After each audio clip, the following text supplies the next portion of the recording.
Hi everyone, this is CA Shubhi Agarwal and let's start with part 2 of business combination. In this basically I will be discussing about what is business, the definition of the business, what are the elements of business and concentration test, which is the basic filtration test. So let's start. First is the definition of business.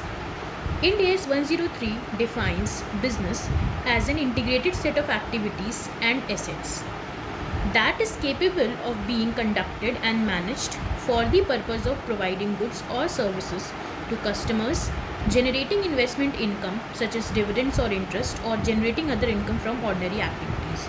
तो basically Ind AS 103 में business को define किया गया है as an integrated set of activities and assets जो कि capable हैं of being conducted and managed for the purpose of providing goods और सर्विसेज। तो जिनका पर्पस है for providing goods and services, तो ऐसी बिजनेस एक्टिविटीज़ बिजनेस एक इंटीग्रेटेड सेट ऑफ एक्टिविटीज़ है that is capable of being conducted and manage for the purpose of providing goods and services to the customer, पहली चीज़। दूसरी, generating investment income, या तो ये हो सकता है कि वो इन्वेस्टमेंट इनकम जनरेट कर रहा हो सच इज डिविडेंड और इंटरेस्ट, या फिर other income from ordinary activities. तो this is basically the definition of business which is given in 103। Now elements of business. Business के बेसिकली 3 एलिमेंट्स डिफाइन किए गए हैं 103 में, that is first is input, then second is process and third is output. So basically input is any economic resource that creates output or has the ability to contribute to the creation of output when some process is applied to it, that is input. फिर आता है हमारा process. Process क्या होता है? या कोई any system, standard या प्रोटोकॉल या कन्वेंशन या रूल जो कि जब इनपुट को अप्लाई करता है तो वो आउटपुट प्रोड्यूस करता है, that is called process. And what is output? Output as we all know it is the result of the inputs when the processes are applied to it. So basically business has 3 elements. Now I will be discussing one of the important test that is concentration test. इसमें से exam में questions भी आते हैं। तो ये basically filtration test है। अगर ये टेस्ट मीट हो जाता है तो इसका मतलब है कि वो जो हमारा जो केस है that is not a business and no further assessment will be required. तो वहाँ पे वो ख़त्म हो जाता है, वो बिज़नेस नहीं है। लेकिन अगर टेस्ट इज़ नॉट मेट, अगर टेस्ट नहीं मीट होता है तो उस केस में हमको फर्दर असेसमेंट करना पड़ेगा उन प्रोसीजर्स से जो कि 103 में डिफाइन है। तो अब स्टार्ट करते हैं what is concentration test. It is an optional test. पहला कि ऑप्शनल टेस्ट है। The concentration test has been introduced to permit a simplified assessment of whether an acquired set of activities and assets is not a business. तो इसमें एक simplified assessment है जिसमें हम ये पता करते हैं कि whether acquired set of activities and assets is not a business. On the basis of the activity following will be the consequences. तो इसके 2 consequences हो गए। अगर टेस्ट मीट हो जाता है तो वो बिज़नेस नहीं है और फर्दर असेसमेंट कोई भी ज़रूरत नहीं है। लेकिन अगर टेस्ट मीट नहीं होता है तो हमें फर्दर असेसमेंट करना पड़ेगा देखने के लिए कि whether the set of activity is acquired is a business और not.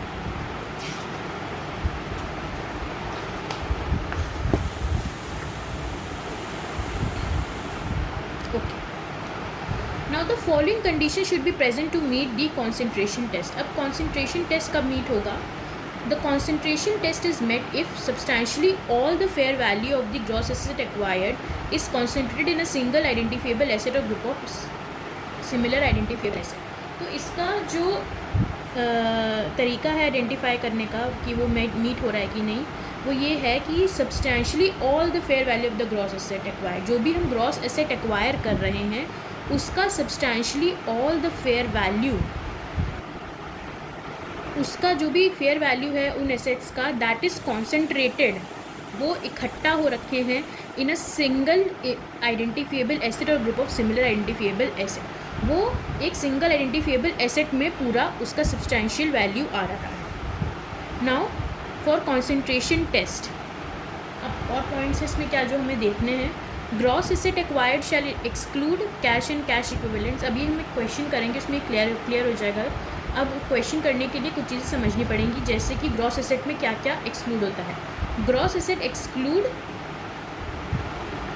Cash and cash equivalents नहीं आते हैं उसमें, डेफर्ड टैक्स एसेट नहीं आता है, and goodwill reflecting in resulting from effects of deferred tax liability. तो ये 3 चीज़ें उसमें से एक्सक्लूड हो जाती हैं।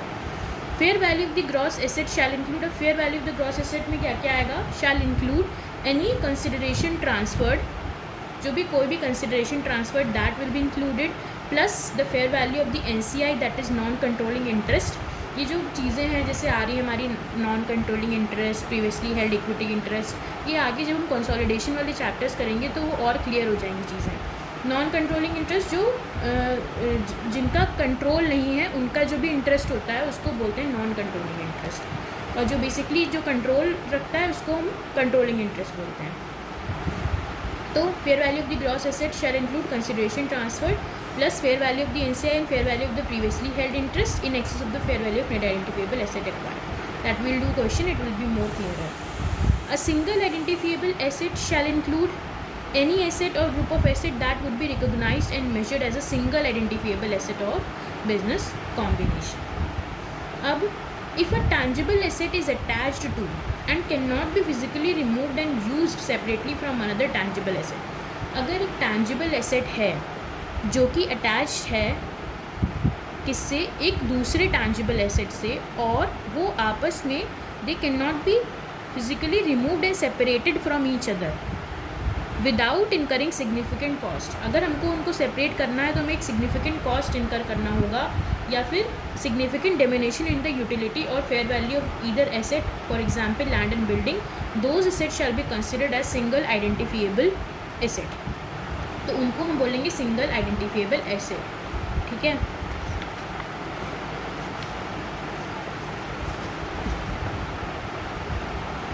When assessing whether assets are similar, an entity shall consider the nature of each single identifiable asset and the risk associated with managing and creating outputs from those assets. अब following are not considered similar assets, following को similar assets नहीं consider करेंगे। किसको, tangible asset and intangible asset, ये अलग होते हैं। Tangible assets in different classes unless they are considered as single identifiable asset in accordance with criteria and पैराडी। अभी हमने क्राइटेरिया डिस्कस किया जिसमें अगर वो सेपरेट नहीं हो सकते हैं, अगर सेपरेट करना है तो सब्सटैंशियल कॉस्ट इनकर होगा, तो अगर वो क्राइटेरिया मीट हो रहा है then that will be considered as a similar asset, otherwise non similar asset. Identifiable intangible asset in different classes, ये भी डिफरेंट होंगे। A financial asset and a non financial asset that will also be considered as non similar assets. Identifiable asset that are within the same class of asset but have significantly different risk characteristics that will also be non similar. अब देखते हैं कुछ चीज़ें important जो कि इस concentration test में काम आएंगी। Concentration test is optional test and the decision to apply is made on the transaction to transaction basis. ये ऑप्शनल टेस्ट होता है, इसको ट्रांजैक्शन टू ट्रांजैक्शन बेसिस पे देखा जाता है कि अप्लाई करना है कि नहीं करना है। Does not prohibit an entity from performing a detailed test assessment using definition of business given in the standard. ये टेस्ट मना नहीं करता है कि आप जो नॉर्मल 103 में प्रोसेस दिया हुआ है बिज़नेस की डेफिनेशन का उसको यूज़ ना करें, that can also be used. ये एक बेसिकली एक ऑप्शनल टेस्ट है जो एक फ़िल्टर कर देता है कि हाँ हमारा ये बिज़नेस नहीं है। 3 step process of concentration test. अब यहाँ से आप एक बार ध्यान से देखिए क्योंकि इसी पे क्वेश्चंस बेस्ड होंगे। Measure the fair value of the gross asset acquired, जो भी ग्रॉस एसेट एक्वायर्ड करा उसकी फेयर वैल्यू मेजर कर ली। Identify the single identifiable asset और group of similar identifiable asset, जो भी सिंगल आइडेंटिफिएबल एसेट हैं या ग्रुप ऑफ आइडेंटिफिएबल एसेट हैं उसको हम आइडेंटिफाई कर लेंगे।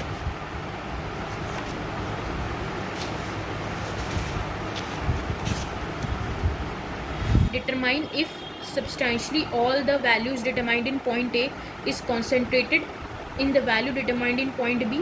अब हम देखेंगे जो भी हमने फेयर वैल्यू पहले पॉइंट में डिटरमाइन करी थी क्या वो एसेट है उसमें कॉन्सेंट्रेटेड है या नहीं है। Then it is an asset acquisition, अगर वो कॉन्सेंट्रेटेड है तो वो एसेट एक्विजिशन है, otherwise we need to assess business definition as per 103। अब fair value of the gross asset को कैसे हम डिटरमाइन करेंगे। सबसे पहला fair value of consideration transferred including fair value of NCI and fair value of previously held equity interest। Previously held equity interest क्या होता है। सपोज एक बिजनेस एंटिटी ने किसी बिजनेस एंटिटी को एक्वायर किया, सपोज ए ने बी को एक्वायर किया, उसके पास ए के पास बी का पहले से 20% शेयर है, उसने 50% शेयर और एक्वायर कर लिया, तो जो 20% इंटरेस्ट ऑलरेडी है ए का बी के पास, बी का ए के पास, that is considered as previously held equity interest, ठीक है। तो fair value of consideration transferred including fair value of NCI and fair value previously held interest held, point number 1 इसको हम लेंगे। दूसरा fair value of liabilities assumed, इसको इसमें add करेंगे। और तीसरा cash and cash equivalents DT and goodwill, वो हम माइनस कर देंगे जैसे हमने पहले डिस्कस किया था। अब ये एग्जाम्पल देख लेते हैं। एंटिटी होल्ड्स 20%, ए होल्ड्स 20, अभी एग्जाम्पल से सब क्लियर हो जाएगा। बेसिकली आते हैं इसी में से क्वेश्चन आते हैं। Entity holds, A holds 20% interest entity B, entity A के पास एंटिटी बी का 20% इंटरेस्ट है। Subsequently entity A further acquires 50% share in entity B by paying ₹300 crore, ठीक है। उसने सब्सिक्वेंटली 300 करोड़ रुपए देके एंटिटी बी के 50% शेयर एक्वायर कर लिए। Fair value of the asset acquired and liabilities assumed are as follows. Fair value of the asset acquired and liabilities assumed are as follows. क्या क्या है? बिल्डिंग 1000 करोड़ की है, cash and cash equivalents 200 crore, financial liabilities 800 crore, DTL 150 crore. Now fair value of the entity B is ₹400 crore. Fair value of entity B कितनी है? 400 crore. And fair value of NCI that is non controlling interest is 120 crore, that is 400 crore into 20%, 400 crore into 30%, that is NCI that is non controlling interest, क्योंकि 50 + 20 70, बाकी का बचा 30, that is non controlling interest कितना आ गया? 120। और fair value of entities is previously held equity interest कितना हो गया? 80, दैट इज 400 इंटू 20%, जो कि हमने पहले से एक्वायर कर रखा था। तो बेसिकली अब हम क्या करेंगे, हम 400 crore that is the fair value plus NCI plus the equity previously held equity interest को ऐड कर देंगे।